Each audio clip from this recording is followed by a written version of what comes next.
Magandang umaga po, mga minamahal kong kapitbahay sa Benemet. The long wait is finally over! 7 taon po natin hinintay ang pagkakataon na to. Nagsimula tayo 2018 sa tulong ng mga kaibigan natin, sina Tino Cordero, sina Makuban, na nagpasimula ng basketball court mural sa Tenement. Nagsimula tayo with Michael Jordan. We have Kobe Bryant last 2023. We have LeBron James. And just last March with Luka. And now with Kuzma himself. I would like to take this opportunity to give my thanks to the people behind the success of this event. First of all, to my good friend, my kumpare, the reason o dahilan bakit meron tayo ngayong programa ngayong umaga. Palakpan po natin ang anak ng Tenement. Palakpan po natin ang nagmamahal natin, Maya Carandan. Sinalo po ang dahilan bakit tayo merong programa. Sa loob ng 2 linggo, ginawa po niya lahat para po mabuo ang programa ito sa tulong po ng barangay. Gayun din po, nais ko pong pasalamatan ang tao, ang inspirasyon ng aking mamumuno sa ating barangay. Lahat ng hiniling natin para sa ating barangay, hindi ako pinahindihan. Basta para sa inyo. Palakpan po natin ang minamahal nating Yorme, Iskong Lorenzo. Ganun din po ang mahal na Vice Mayor si Atienza, ang Mitigam, kasama po natin Senator, si Mang Crystal Pagaching, ating mga department heads, si J.D. Laino ng Manila Youth Bureau, ang MASCO. Maraming salamat po at Barangay Council, palakpakan po ninyo ang mga kagawad ninyo ng SK. Kasama rin po dyan yung ating po, lahat ng appointed officials sa ating barangay, mula sa street sweeper, lupon, tanod, caretaker ng barangay. Ito pong programang ito ay handog po namin para sa inyong lahat. At syempre, higit po sa lahat, tulad ng sinabi ko at pinapangarap ko noon, sana sa darating na panahon, hindi lang basketball court na mapinturahan natin. Pangarap ko po na dumating ang araw, buong Tenement ang mapinturahan po natin. Yan po ang dahilan kung bakit po ako nagsusumika na magkaroon ng mga ganitong programa, makilala at makita ng mga tao na labas sa ating pamayanan kung anong meron kapag kaisa at pagmamahalan at pagmamalasakitan sa komunidad ng Tenement. Kaya maraming salamat po sa lahat ng Batang Tenement. Palakpakan po ninyo ang inyong mga sarili. Di ko na po pakakabain pa. Tulad ng aking mga sinasabi sa aming post, ito pong araw na ito ay hindi po para sa amin, kundi para sa inyo. Bago po ang lahat, palakpakan po natin ang ating panahong pagdangal. Ang dami nating pininta simula ng 2017, pero siya lang po yung tumulo. Kyle, Sir Kyle, we painted a lot, but you're the only one who responded to our request. And thank you very much from our community. Palakpakan po natin, Kyle Kuzma and Mr. Carlos Singson of SEM. Muli, maraming salamat. Batang Tenement, mabuhay po kayo, mabuhay ang Tenement. Maraming salamat. Bahagi po ito ng sinasabi ni Yorme, sama-sama tayo. Together, let's make Manila great again! Manila! First! Maraming salamat po.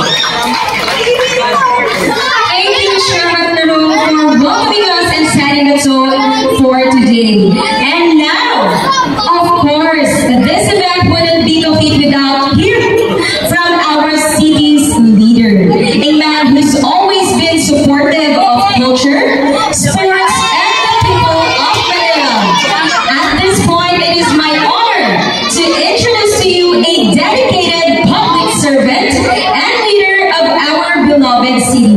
Let us all welcome the Mayor of Manila, Honorable Mayor Iskong Lorenzo.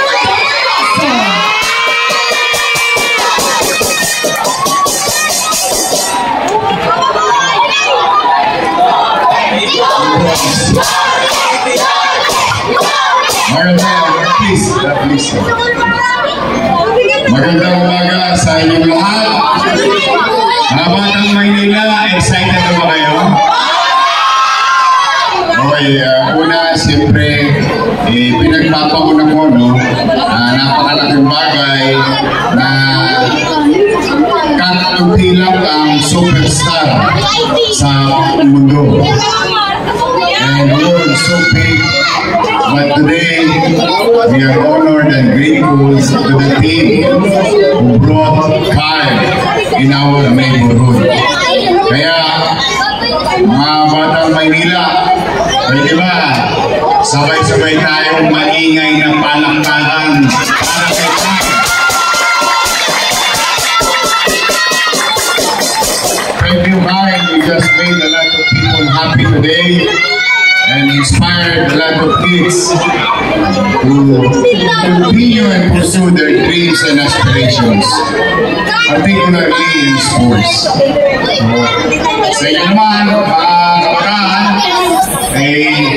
ikapuri natin ang ating barangay dahil alam nyo, 896 barangays sa buong Maynila. Pero napaka-special lagi ng barangay nyo.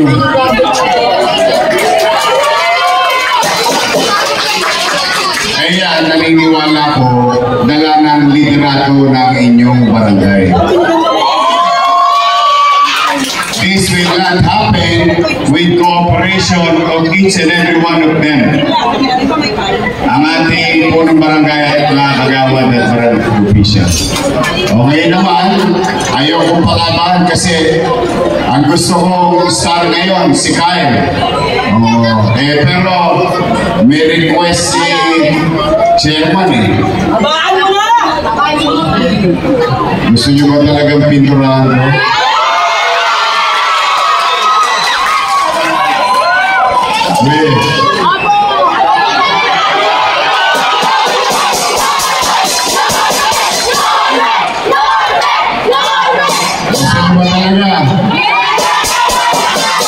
Chairman, gusto ba ng tao na pinurahan?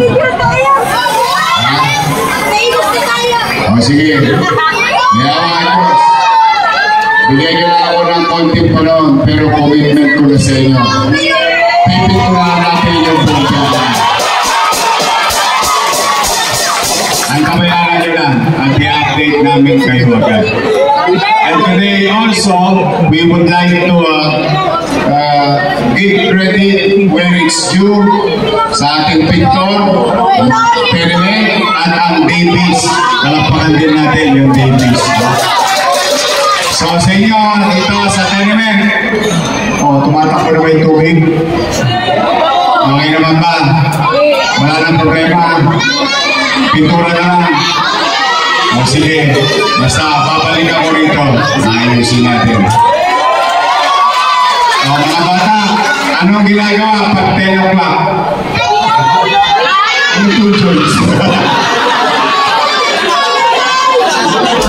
Anong gagawin pag 10 o'clock? Tutulog na, ha? Huwag yung pasasakitin ang loob ng nanay ninyo, matigas ang ulo.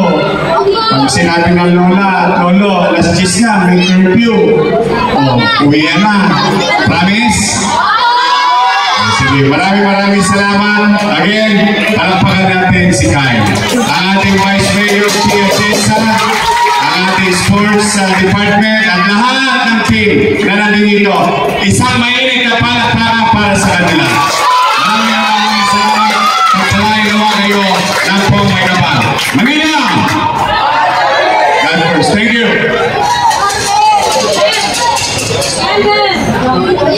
Thank you so much, Mayor Isko, for your words that truly encourage our community, especially our young athletes. Ayan, palakpakan naman po natin, Yorme Isko Domagoso! And now, everyone, are you ready? Dati pinapanood lang natin siya sa NBA, di ba? Ngayon, he's right here in front of us. In Utah, Santa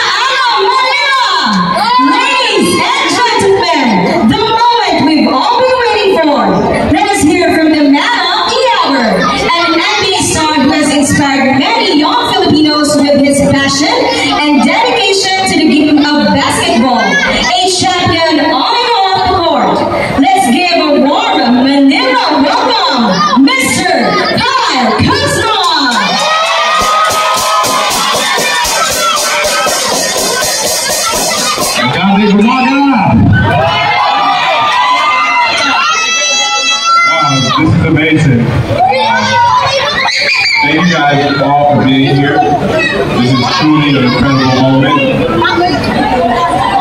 As I look here and stand in awe of all your guys' support. It's my second time in the Philippines in Manila, and my first time here, I really felt the love. I thought it was amazing. You know, how much you guys care about basketball and care about me as well. I had to come back again, and when they came up with this opportunity to be in front of you guys and have this insane court, I couldn't turn down the offer to be here with you guys. So I don't even know what to say because it's truly special and a great moment that I'll never ever forget. So thank you guys so much for being able to be here, come into your guys' culture and country, and make me feel right at home. So thank you guys so much.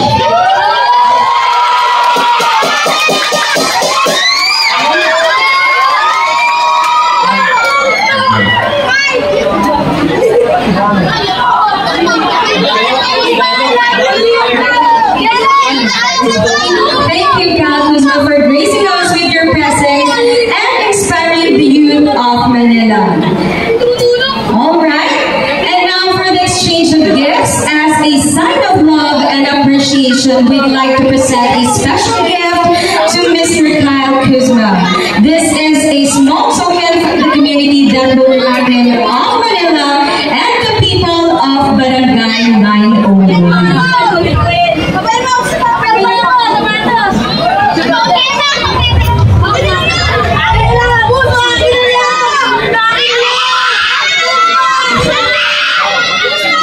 Yes, and aside from that, the true gift Manileños would like to give to you is the love and cheer of Filipino fans.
Yes, and of course, this memorable day would not be complete without capturing the moment. So we will now proceed to our photo opportunities with our guests of honor, city officials, and community leaders. So let's first take a photo with our barangay officials.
Pilipinas here in Manila.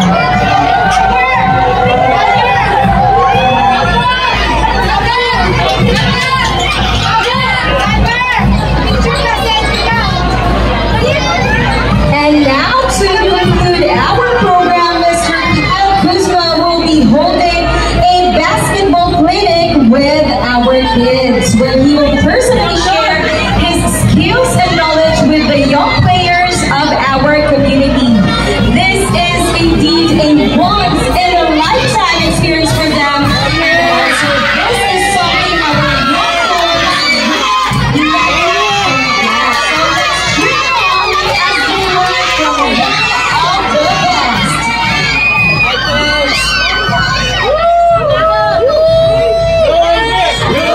let's cheer them on as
they learn from one of the best.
Malaki siya.